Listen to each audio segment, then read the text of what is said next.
are four kinds of money problems that we encounter in life.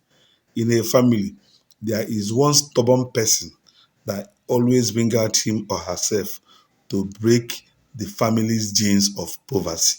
For you to break that, you must surmount these four money problems I'm about to mention. So in life, we have four kinds of money problems that for you to be successful or for you to be financially free, you must surmount or you must kind of go above these four kinds of money problem. The first one is income problem. Many people are having issues in raising cash flows in their life. If there is not enough cash flows that will be greater than the expenses that you're doing in your life, you are bound to remain in poverty.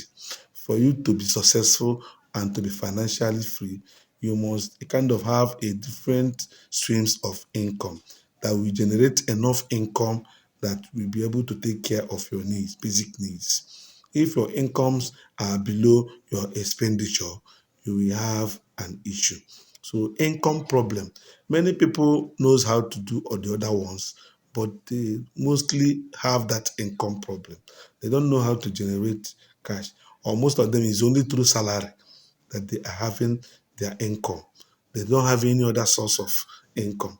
Now their income is limited. So the other types of money problems will still be there for them to solve. Even if they know how to solve those other ones, if you don't generate enough income, there will be no way you can be able to solve the other ones. So the first and basic one is income problem. And for you to solve it, you must kind of diversify through your value chain. Sometimes people talk about diversification. You don't just diversify because you feel you want to diversify. No, you can diversify through your value chain. Assuming that assuming that you are a kind of selling gari in a large quantity, you can start by planting cassava. Find a land, lease a land, and plant cassava.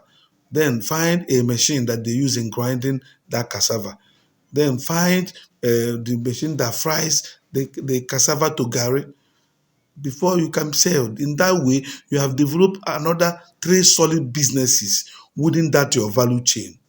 As you're a kind of growing or a kind of planting that cassava and growing your own cassava, you are developing another business entirely, which other people are doing, and you're paying them for that to buy. Now you are developing, you are planting and growing your own cassava. This is another business entirely. You are employing laborers there, and it's another business. Then another one is grinding. There are some people, their work is just to grind cassava to the gari, to that powdery form that you use to do gari. So now, if you have developed this type of diversified in this form, you are diversifying along your value chain. At the same time, you are a kind of opening up new businesses, but all of them are in the line of that your main business, which is selling Gary. This is just an example. So as you're doing it, you're a kind of multiplying your streams of income. And multiplying that your stream of even that cassava that you planted, when they peel it, you can sell the cassava peels to the people that are doing animal husbandry. They will use it as a livestock feed. The chaffs there, they are money. The cassava leaves, money. The cassava stem, you can sell it to people that want to buy cassava stem for planting. If you have diversified and you have generated multiple streams of income. Then, as you have bought that machine that you use in grinding for gari for of cassava for yourself, you'll be subletting that your services to other people and be grinding for them, and you'll be making a lot of money. The same thing with frying. People will do their own and they will bring for you and you fry for them. This is another source of income apart from you selling gari. And this is very good form of diversification. The second one is saving problem. After income problem, the second one is saving problem.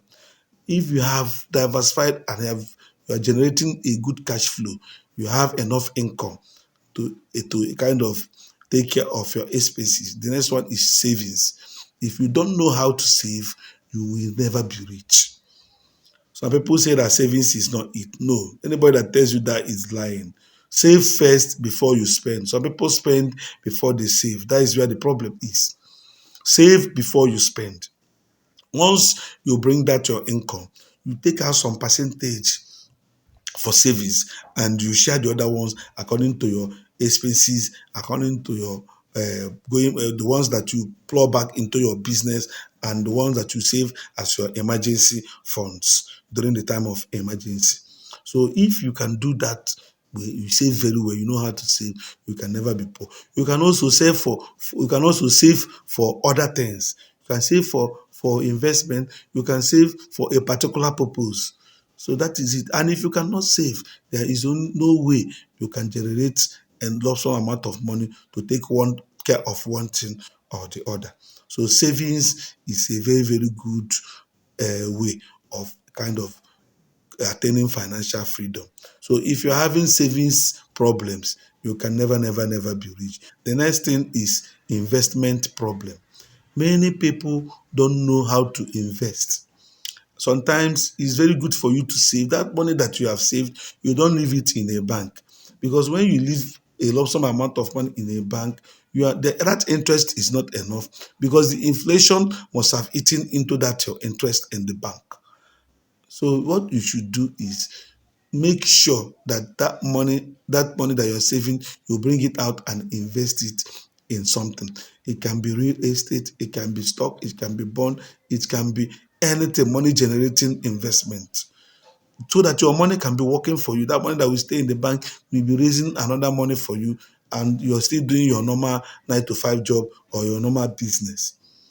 So investment problem. Many people don't know how to invest. They will carry all their money and pack in the bank. Some will just spend their money just like that. So you have to know how to invest. If you are a good investor, you can never be poor. Assets makes wealth. Assets makes somebody to be financially free. Mostly money yielding assets. The last but not the least is management problem. Some people don't know how to manage their general life. They don't know how to manage their money. They don't know how to manage their business. They don't know how to manage their homes. For you to attain that level of success, you must know how to manage your home, you must know how to manage your business, and you must know how to manage your money. If you don't have a good management acumen, you can never, never be rich, and you can never be financially free. Now, a business that you have put in place, you have to develop a system that will be working for that your business, so that even whether you are around or not, the business is running smoothly. If you cannot build a business that can stand without you, that is not a business. If your business is solely dependent on you, you have not built anything you call business. So that is management. You put a management in place to make sure that everything is documented. Your income, your expenditure, your profit, your stock, your sales, everything is documented. In that way, you can track your growth. You can track your movement, know whether you're going up or you're going downwards. So management is a very, very important thing in somebody's life. Even at your home, you learn how to manage the home. You don't allow, okay, because you're a business person, then you allow your home to suffer. You will not be there for them. You will always be outside. If there is no time for your home, so you manage everything. So management problem is another problem that you have to surmount for you to be financially free and for you to be successful in life. So these four things I mentioned, if you can comfortably handle them very well, your income, your savings, investments, and management of your general life, you will finally be financially free, and you will definitely be successful in life.